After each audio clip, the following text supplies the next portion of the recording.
여러분 안녕하십니까? 벤자민의 공식 포착입니다. 만나서 반갑습니다.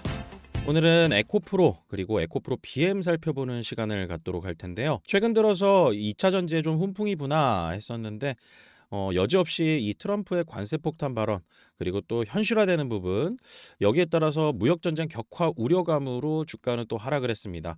그중에 또 우리나라 시장 같은 경우는 미국과는 다르게 2차 전지 쪽에서의 낙폭이 좀 두드러졌었는데요.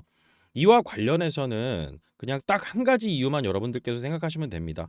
주가가 올라간다 하더라도 2차 전지 쪽에 지금 실적들이 그렇게 좋지 않잖아요. 그래서 이 주가가 올라갔을 때 어떤 기대감, 그런데 그 기대감이 꺾였을 때 실적이 받쳐주지 못한다라고 하면은 올라갔던 부분들을 바로 또 이 상쇄하는 거, 이게 또 주식시장의 특성입니다. 그렇기 때문에 오늘 저 벤자민과 시장 얘기 나눠보고요. 그 다음에 에코프로 BM과 에코프로 수급적인 측면에서 ETF 시장도 봐야 됩니다. 그리고 에코프로가 최근 들어서 사채를 좀 발행을 했습니다. 그래서 여기에 따라서 투자 설명서가 올라와 있는데 이 투자 설명서 공시 내용에서 에코프로 그룹이 당면한 여러 가지 위험들 그 중에 한 가지를 회사 측에서 언급한 내용 바탕으로 제가 설명을 드려볼 겁니다. 우선은 시장 얘기 좀 잠시 드려볼게요. 이 옆에 보시는 화면은요, 저 벤자민이 운영하고 있는 멤버십 텔레그램 채널에서 언급드린 내용들입니다. 우선 오늘 같은 경우는 트럼프 대통령의 캐나다 그리고 멕시코 관세 강행 그리고 중국 보복 관세 발표로 인해서 무역 전쟁 격화 우려로 하락 마감을 했습니다. 그래서 코스피 같은 경우는 3일 연속 이제 하락을 했고 코스닥 같은 경우도 오늘 마이너스 0.81% 이렇게 하락을 했습니다. 그런데 장중에 저가 매수세가 좀 유입되면서 반등을 좀 시도한 모습을 보였었는데 반도체하고 2차 전지, 자동차 부품주 하락으로 인해 제한적인 반등에 좀 그쳤습니다. 그런데 반도체는 뭐 엔비디아 영향 때문이라고 하더라도 2차 전지하고 자동차 부품주들이 좀 두드러지게 하락을 했습니다. 그래서 이 부분에 대해서 좀 설명을 드릴 거고요. 외국인하고 기관 같은 경우는 둘 다 순매도를 했고 개인이 2,066억으로 순매수했습니다. 그래서 외국인과 기관들 팔았던 물량들을 개인이 흡수하는 모습. 그래서 장이 빠지거나 그리고 주가가 하락했을 때 개인들은 여지없이 매수가 들어가는 모습들 저희가 확인할 수가 있고 주가가 올라가면은 다시 파는 모습들 이런 패턴들이 좀 이어지고는 있는데요. 제가 이따가도 좀 말씀을 드리겠지만은요. 프로그램 매매 쪽에서 비차익으로 이렇게 마이너스 잡히는 거 이게 ETF 쪽 자금입니다. 그래서 프로그램 매매 비차익으로 이제 마이너스 1214억 오늘 같은 경우도 잡혔는데 장이 안 좋았을 때 이렇게 프로그램 매매 비차익이 좀 크게 잡혀요. 다시 말해서 ETF 자금이 국내 증시에서 주식 매도로 빠져나갔다라는 것이고 이와 관련해서 대량으로 거래가 수반이 되기 때문에 이때는 프로그램 매매를 이제 수반을 할 수가 있는 거죠.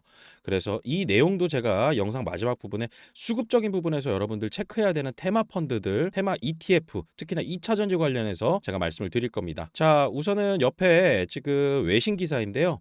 제가 이거 좀 말씀을 드리도록 하겠습니다. 우선은 오늘 2차 전지하고 자동차 부품주들이 좀 많이 하락했다 그랬잖아요. 그런데 트럼프가 캐나다, 멕시코, 중국의 관세 부과로 자동차 가격, 미국의 자동차 가격이 최대 12,200달러까지 오를 듯 이라는 CBS 뉴스의 이 외신 보도가 있었습니다. 그래서 여러분들께서 이렇게 이 2차 전지 산업이 굉장히 다양한 곳에 산업 전반적으로 영향을 받고 있다.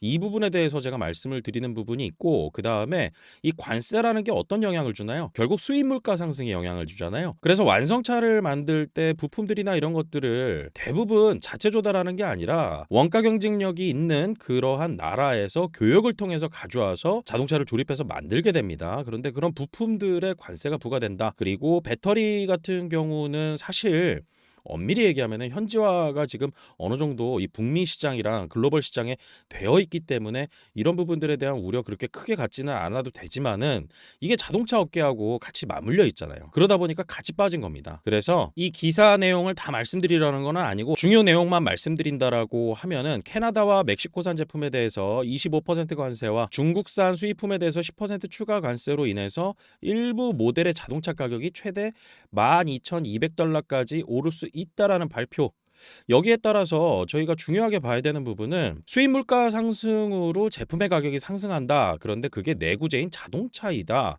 그리고 금리도 고금리 상황이다라고 하면은 이거는 물가 상승으로만 그냥 끝나는 게 아니라 소비에 대한 어떤 우려로 끝나는 게 아니라 소비 자체에 대한 급격한 둔화에 대한 우려 이런 부분들을 저희가 이런 내용 속에서 확인해 볼 수가 있다라는 것이죠.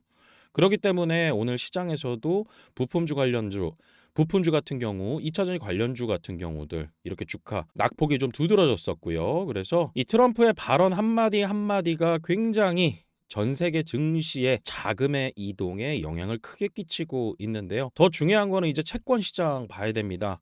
왜냐하면은 이 채권 시장의 금리가 또 인플레이션 우려로 만약에 올라가게 된다라고 하면은요. 주식 시장에 있는 돈이 채권 시장으로 옮겨가게 됩니다. 지금의 상황 자체는 2차 전지에 투자하는데 좀 어려움이 많은 시장이다. 다만 제가 여기서 한 가지 시장이 공포감을 느낄 때 또 투자 기회가 되는 경우도 있거든요. 제가 여러분들께 이 얘기를 하나 드려보고 싶습니다. 우선은 최근 들어서 이 전고체 배터리 관련주들이 주가가 좀 많이 상승을 했었죠. 그런데 이게 어디에서 온 거냐라고 보면은요. 이게 전기차에도 당연히 해당이 되지만은요.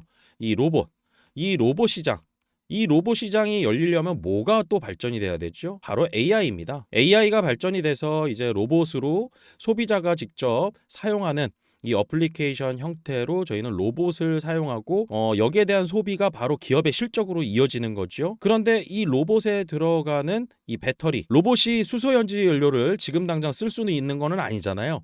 그렇기 때문에 2차 전지가 들어가야 되는 거고 이 로봇 같은 경우는 또 충격에도 강한 내구성을 가지고 있고 그다음에 충전 시간 그리고 무게도 또 가벼워야 되기 때문에 전고체 배터리의 발전 그리고 상용화가 거의 필수적이라고 보시면 됩니다. 그렇기 때문에 이 로봇 시장에서 온 2차 전지 시장에 어떤 훈풍이 조금 있었다.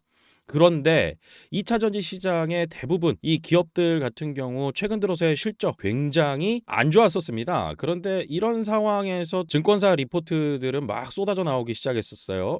지금 이 많이 빠져 있는 저점 매수의 형태의 2차 전지 시장의 매수 그리고 또 이런 시기에 맞물려서 증권사 리포트들 계속 나오고 있다라는 거. 뭐 당연히 커버하는 그런 종목들 업종들이니까 계속 지속적으로 리포트도 나오게 되겠지만은 여기에 따라서 저희도 이 심리가 안 좋은 상황에 투자에 대한 아이디어 자꾸 고민해 보는 거 굉장히 중요할 겁니다.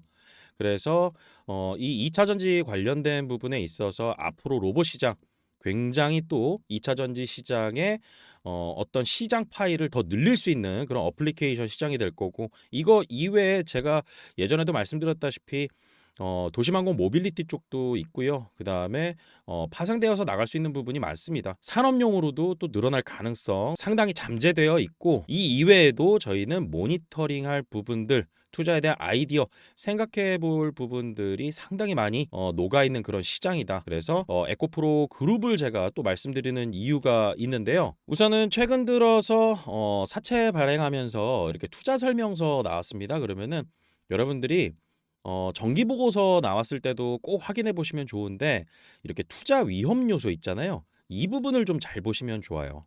그러면은 어떻게 생각할 수 있냐면 이 기업이 지금 처한 위험은 무엇인가? 그러면은 그 위험이 해소되는 그러한 키포인트, 메이저 팩터들을 잘 관찰을 하다가 그런 것들이 좀 턴어라운드하는 모습들이 보여지면은 이 기업의 주가가 올라갈 수 있겠네라고 하는 투자 아이디어를 가져갈 수가 있는 거죠. 그래서 사업 위험 회사 위험, 기타 위험 이렇게 세 가지가 있습니다. 상당히 자세하게 나와 있는 내용들이니까 이런 공시 올라오게 되면은 한 번씩 읽어보시는 거 저는 적극 추천드립니다. 그래서 오늘 제가 한 가지만 여러분들께 좀 말씀을 드릴 텐데 여기에서 이 하단에 보시면은요.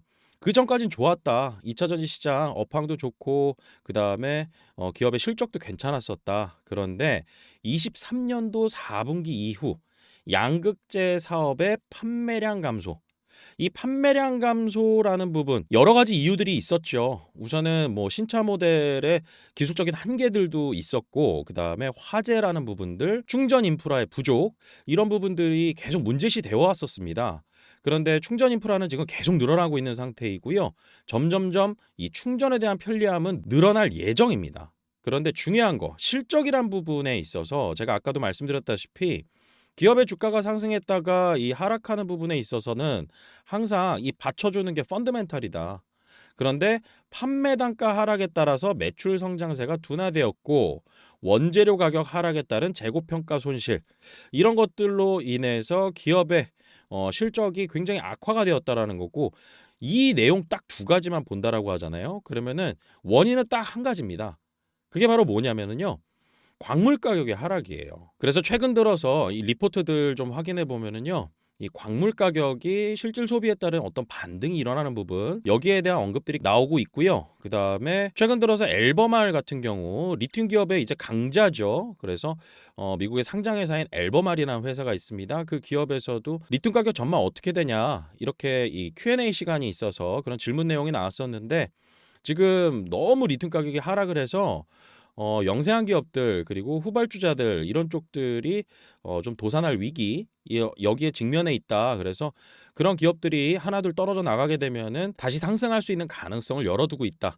그런데 이 내용은 제가 몇 년 전부터도 말씀드렸었지만은 리튬 시장의 그냥 기본적인 특성이었습니다. 그런데 시기를 알 수가 없다라는 것이죠. 하지만 저희가 2차 전지 시장에 투자했을 때는요. 이 기업을 단기간 내에 수익을 보고 나온다. 이렇게 하는 것도 있지만 정말 큰 수익 같은 경우는 이 시장에 속한 기업들이 장기적으로 꾸준한 매출과 이익의 성장세, 전방 산업의 수요 증가 이런 부분들 생각한다라고 하면은 그냥 포트폴리오의 일부분은 계속 가져가야 되는 그런 영역 아닐까 저는 그렇게 생각합니다. 그래서 지금 원재료 가격 하락 때문에 재고 평가를 손실됐다 이런 내용들은 여러분들 그 레깅 효과라는 거 들어보셨을 겁니다. 그래서 예를 들어서 뭐 100원에 제가 리튬을 가져왔는데 이 100원이 제가 판매할 때 돼가지고 이게 50원으로 떨어진 거예요. 나는 100원에 가져왔지만은 이 50원에다가 마진 붙여서 팔아야 됩니다. 이 가공 마진 붙여서요. 그렇게 됐을 때 100원에 가져와서 50원에 파니까 마이너스 50원 잡히잖아요. 이런 것들이 이제 역 레깅 효과라고 하고 반대로 50원에 가져왔는데 100원으로 팔 수 있는 그런 상황이 벌어진다. 뭐 22년도 초반에 굉장히 좀 이런 일이 많이 벌어졌었죠. 니켈 가격 같은 경우도 그렇고 이때 당시에 이제 원가 부담 있는 거 아니냐라고 했는데 LG엔솔부터 해서 완성차 업체에게 그리고 최종적으로는 소비자에게 전가되는 구조다. 그렇기 때문에 마진율은 더 좋을 수 있다. 이런 얘기들이 22년도에 좀 많이 나왔었고 러우 전쟁 때문에 광물 가격들 막 상승하고 그랬었잖아요. 그래서 이러한 구조 때문에 지금 마진이나 이런 것들이 굉장히 안 좋아져 있는 상황이고 게다가 이 Q까지 하락하는 거 그렇기 때문에 이 전반적으로 2차 전지 시장은 되게 안 좋은 상황이고 앞으로 또 좋을 수 있으려면 어떤 기대감이 있어야 되는데 트럼프 취임하면서부터 그 이전까지 계속 발목 잡았던 인플레이션 감축 법안 그리고 또 여기에 더해져서 관세까지 굉장히 첩첩산중이기는 하지만은요.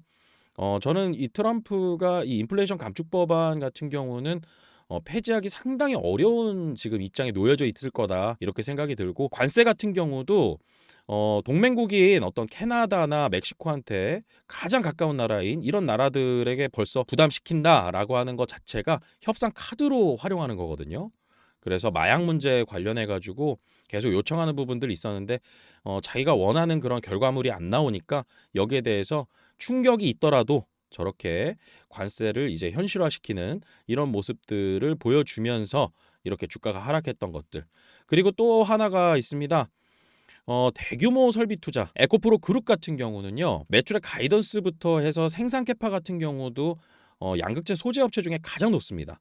가이던스도 타사 대비해 가지고 약 10% 정도 지금 높게 나와 있는 상태예요.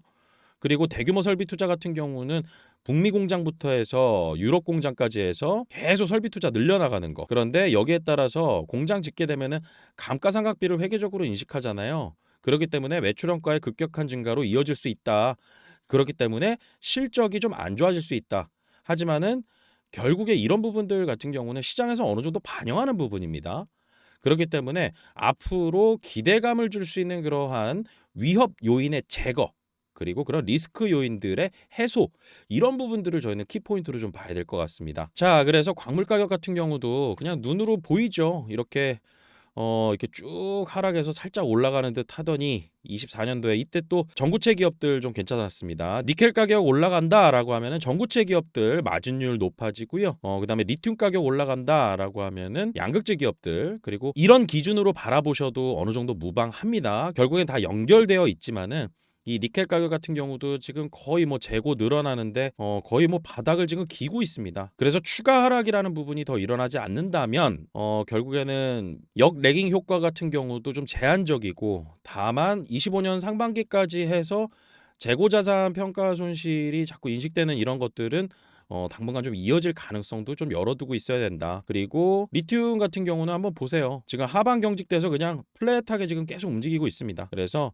지금 리튬 가격은 엄청 급락해가지고요. 양극재 판가에 영향을 주는 이 가격 자체가 지금 그렇게 크게 변동이 있지는 않다. 다만 여기서 튀어오를 때, 그리고 어떤 리튬 시장에서의 구조조정 이런 부분들을 좀 봐야 될 거고요. 제일 좋은 거는 전기차 시장, 그리고 또 차세대 소재들이 상용화가 되면서 이 에너지 밀도 높이고 그다음에 안정성 높이는 거, 이런 부분들이 이어져서 수요가 견인해서 광물 가격이 또 상승을 한다. 이게 가장 좋습니다.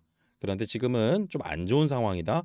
이런 부분들 한번 보여드리려고 그 이유들, 원인들, 근거들을 통해서 저희는 투자에 대한 아이디어를 가져가는 게 굉장히 중요합니다. 자, 그리고 에코프로 그룹을 투자할 때는요, 제가 전에도 좀 강조드렸던 부분인데, 자회사 중에 또 앞으로 상장할 만한 회사가 무엇이 있느냐, 이 부분에 대해서 좀 여러분들께서 기억을 해두시라고 말씀드렸습니다. 에코프로 그룹의 가장 이 장점 중에 하나가 뭐였었죠? 수직 계열화를 가장 먼저 2차전지 시장에서 했던 기업이고요.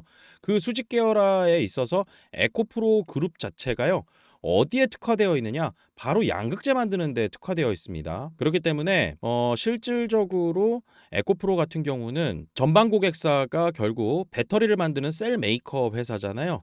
그 셀 메이커 회사가 배터리를 만들어서 에코프로 그룹에, 특히나 또 에코프로 BM이 만드는 양극재를 가져다 써서 배터리를 만들고, 이게 실질적으로 시장에 내다 팔리고 소비자의 수요가 이어지고, 그 다음에 거기에 따라서 기업의 실적과 매출 잡히게 됐을 때 에코프로 그룹이 전반적으로 돈을 버는 구조로 되어 있는데, 지금 여기서 상장 안 된 회사 에코프로 이노베이션과 에코프로 CNG 정도로 보시면 됩니다. 그래서 폐배터리 나오게 되면은 에코프로 CNG가 이 폐배터리들을 재활용하고, 그래서 이것을 또 에코프로 머티리얼즈한테 갖다 줍니다. 에코프로 머티리얼즈는 전구체를 만들어요. 그래서 에코프로 머티리얼즈에 갖다 주게 되고, 여기에 서포트해주는 역할 에코프로 HN이 해주게 됩니다. 에코프로 머티리얼즈가 친환경적으로 전구체를 만들어서 에코프로 이노베이션과 그 다음에 산업용 산소와 질소를 만드는 에코프로 AP, 이와 함께 에코프로 BM으로 가게 됩니다. 그래서 에코프로 BM은 에코프로 이노베이션에서 리튬, 그 다음에 전구체도 받아서 에코프로 BM으로 가고, 전구체와 리튬을 소선 공정해서 에코프로 BM과 그리고 삼성 SDI와의 합작법의 에코프로 EM, 여기서 양극재 만들어서 마켓으로 다시 나가는 거잖아요. 이 순환 구조를 만들었던 것이고, 여기서 상장 안 된 회사가 에코프로 CNG하고요. 그 다음에 에코프로 이노베이션입니다. 그래서 얼마 전 공시에서도 나왔었던 부분인데, 에코프로 CNG하고 그 다음에 에코프로 이노베이션하고 이제 합병하는 거, 이와 관련된 가능성, 이게 공시로 나왔었습니다. 그리고 이 에코프로 이노베이션과 에코프로 CNG는요, 투자자들을 좀 받아놓은 상태이고요. 그 투자자들과 약속한 게 바로 상장입니다. 그렇기 때문에 에코프로 같은 경우는 에코프로 머티리얼즈가 과거에 상장했을 때 상당히 좀 이슈가 좀 됐었잖아요. 그런데 상장 전 단계까지는 에코프로에서 에코프로 CNG와 에코프로 이노베이션의 기업 가치의 상승, 이런 부분들을 좀 노릴 수가 있다. 그리고 이는 상장 전 단계까지는 에코프로 주가에 영향을 줄 수가 있다. 이 부분을 기억하시면서 에코프로에 투자하는 게 포인트 중에 하나다라고 말씀드릴 수 있을 것 같습니다. 그리고 궁극적으로는 나중에 이제 배당 받기 위해서 지주사 투자하는 게 맞겠죠. 그런데 에코프로를 이제 전반적으로 이해하시면은 양극재 생태계를 전체적으로 다 이해하실 수가 있거든요. 폐배터리 재활용 사업, 전구체 사업, 그리고 리튬 사업, 그리고 마지막으로 매출의 선봉장 역할을 하고 있는 양극재 사업까지. 자, 그리고 오늘도 올라온 공시인데요. 미래에셋 자산운용에서 ETF의 추가나 아니면 변경 상장, 이런 게 있을 때 공시가 올라옵니다. 그런데 제가 이걸 왜 보여드리느냐, 지금 여기 보시면은요, 2차전지 소재 FN이라는 이 ETF가 보이실 겁니다. 여러분들께서 시장에서 거래를 할 수가 있어요. 그리고 2차 전지 소재 FN에 포함되어 있는 종목들이 있을 겁니다. 여기에 에코프로랑 에코프로 BM도 들어가 있어요. 그런데 오늘 같은 경우도 35만 좌, 펀드는 좌라는 표현을 쓰거든요. 그래서 35만 자가 더 늘어나게 된다는 것은 시장에서 기초자산이 이 주식들을 사서 다시 ETF로 상장시킨다라는 뜻입니다. 이 펀드의 자금이 순유입됐다라는 거죠. 그런데 보시면은요. 55만 좌가 설정이 됐고요. 20만 좌가 환매가 일어났습니다. 그러면은 이 순증하는 게 35만 좌잖아요. 그래서 55만 자는 신규로 샀고 마이너스 20만 자는 팔았다. 이렇게 보시면 되고 무엇을 팔았느냐? 바로 기초자산을 판다. 그래서 여러분들께서 이 내용을 가지고 실질적으로 HTS에서 다 검색이 가능합니다. 2차 전지 소재 FN 이 ETF 같은 경우는 에코프로가 20.47%, 그리고 에코프로 BM이 18.93%, 그리고 포스코 퓨처엠이 19.08%, 그리고 포스코 홀딩스가 16.63%. 거의 대부분이 에코프로하고 에코프로 BM, 그리고 포스코 퓨처엠, 포스코 홀딩스 이렇게 구성이 되어 있고요. 아까 제가 공시에서 말씀드렸다시피 2차 전지 소재 FN에 자금이 몰린다. 이 자금이 몰린다라는 것은 좀 시장이 약간은 다릅니다. 여러분들 직장 생활하시는 분들은 연금저축 펀드나 아니면은 퇴직연금 계좌 아실 거예요. 그런 퇴직연금 계좌나 연금저축 계좌 안에서 펀드들을 이제 고를 수가 있거든요. 그 중에 또 ETF를 고를 수가 있습니다. 그럼 그쪽 시장에서의 돈의 움직임이 있다라는 것이고, 이렇게 이 자금의 움직임이 지금 많이 빠졌을 때 지금 다시 타이거 2차 전지 소재 FN 쪽으로 돈이 몰리고 있다라는 거, 이 부분을 확인할 수가 있는데 2차 전지 붐 일었을 때는요. 아까처럼 뭐 35만 자 정도 순중이 아니라요. 엄청나게 많은 금액들이 막 급격하게 늘어나고 그랬습니다. 급격하게 늘어났다가 또 급격하게 빠지기도 하고. 그래서 이런 시장에서 여러분들께서 자금이 오고 가는 거 어디에 잡히느냐, 제가 오늘 팁으로 하나 말씀을 드릴게요. 그래서 여기 보시면은요. 지금 회사가 아까 그 펀드로 해서 지정 참가 회사라는 게 있고요. AP라고 합니다. 그리고 유동성 공급자. 실질적으로 이 두 가지를 병행하는 경우가 많습니다. 그런데 여기 보시면은 DB 금융투자, 그리고 IBK, KB, 뭐 교보, 그리고 신한 다 있습니다. 다 잡혀요. 그래서 거래원 같은 경우는 금융투자로 다 잡히게 됩니다. 그렇기 때문에 여러분들께서 어떤 한 창구, 어떤 증권사 창구에서 막 쏟아져 나왔다라고 해서 요새 같은 상황에서는 뭐 공매도다 이렇게 보시면 안 됩니다.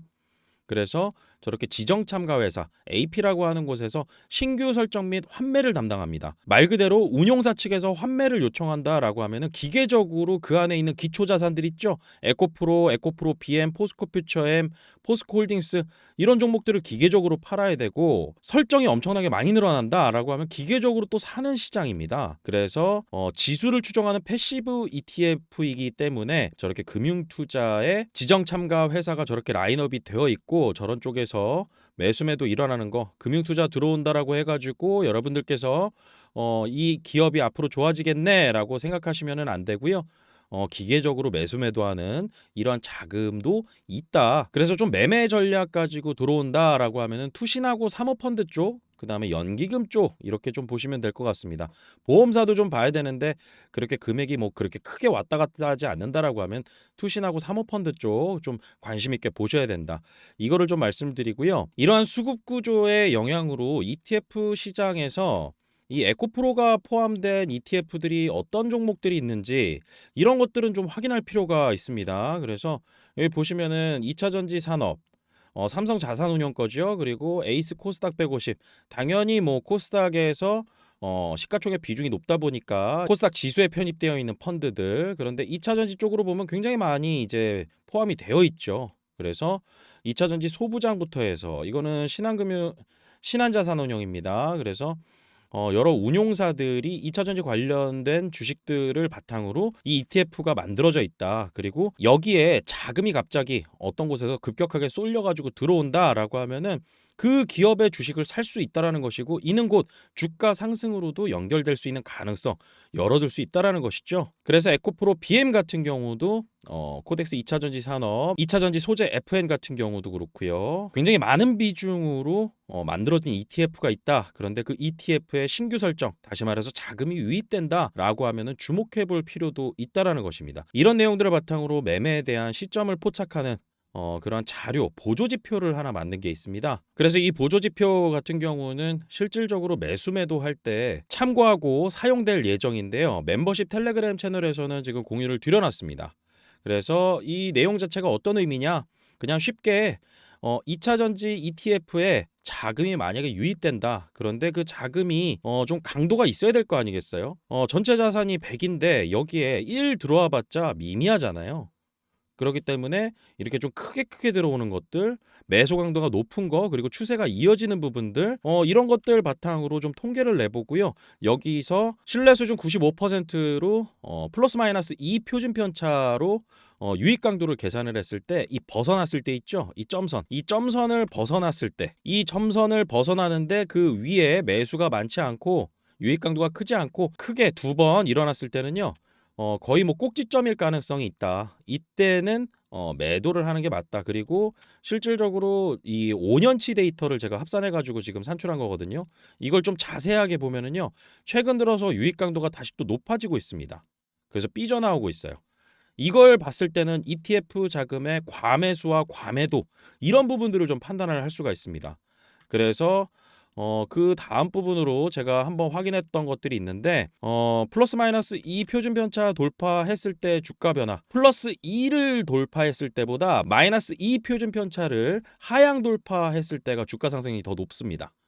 다시 말하면은 과매수보다는 과매도가 일어나고 나서 주가가 어느 정도 더 상승할 수 있는, 그리고 또 이 기준으로 본다라고 하면 6에서 7% 정도의 주가 상승이 일어났었는데, 확률은 약 68.5% 정도로 나왔습니다. 그래서 과매수, 과매도, ETF 시장의 과매수, 과매도로 저희는 개별 종목들, 투자에 대한 매매 시점, 이런 부분들을 좀 포착해 볼 수가 있을 겁니다. 자, 그래서 여러분들께서 이 멤버십 채널에 참여를 원하시는 분들께서는요, 제가 영상 설명란에 다 써놨거든요. 그래서 이 내용만 참고해 보시면 됩니다. 그래서 영상 보시면은 그 하단에 영상 설명란에다가 제가 어떻게 하면은 입장을 하실 수 있는지 다 정리를 해서 써놨으니까요. 이 내용들 참고하셔서 참여 원하시는 분들, 그리고 제가 알려드리는 그런 브리핑이나, 그리고 실질적으로 매수 매도 의견 드리는 부분들, 이와 관련해서 멤버십 채널에서 저랑 같이 소통해 보시고 싶으신 분들은 이 내용 참고하셔서 입장 신청해 주시면 됩니다. 오늘 생각보다 좀 시간이 많이 흘렀는데요. 다음 시간부터는요, 2차전지 관련해 가지고요, 제가 주제 하나하나마다 좀 깊숙이 들어가서 설명을 좀 드리는 시간을 갖도록 할 겁니다. 그래서 지금 볼 게 많았는데 제가 오랜만에 2차전지 이 종목을 좀 여러분들하고 공유를 드리거든요. 그래서 계속 이 AI 쪽 관련해서 하드웨어 쪽 기업들 계속 보고 있었습니다. 그런데 유효합니다. 하지만은 이 AI 발전, 전력이 있어야 되겠죠. 로봇의 발전, AI 발전도 필요하지만은 2차 전지의 발전도 있어야 됩니다. 2차 전지 같은 경우는 이 과정 속에서 필요 충분 조건입니다. 다시 말해서 꼭 필요할 수밖에 없는 그런 산업의 역할을 해줘야 되는 부분이고, 안 좋은 시기가 지나고 나면 또 언제 그랬나는 듯 굉장히 또 투자의 심리가 굉장히 좋아져 있을 수 있는 가능성, 우리나라 K배터리 시장에서는 이 중국 견제 때문에 있을 수밖에 없다라고 저는 보고는 있거든요. 다만 시점이 문제죠. 그렇기 때문에 여러분들께서 2차 전지 시장에 투자하시면서 앞으로 계속 이와 관련된 정보 브리핑 받고, 그 다음에 제가 추천드리는 또 새로운 종목들, 이런 내용들 여러분들께서 확인하고 싶으시다라고 하면은 이 멤버십 채널에 참여하시면 됩니다. 그래서 이 멤버십 채널에는 저희가 실질적으로 매수 의견 드리고 마지막에 매도 의견까지 드리는데, 중간중간에 계속 브리핑은 드리게 되겠죠. 그래서 이런 내용들 여러분들께서 저 벤자민과 함께 하실 수가 있으니까요. 많은 참여 부탁드리고요. 다음 시간에 좀 더 유익한 내용으로 찾아뵙도록 하겠습니다. 오늘 영상 마치겠습니다. 구독과 좋아요는 큰 힘이 됩니다. 벤자민이었습니다.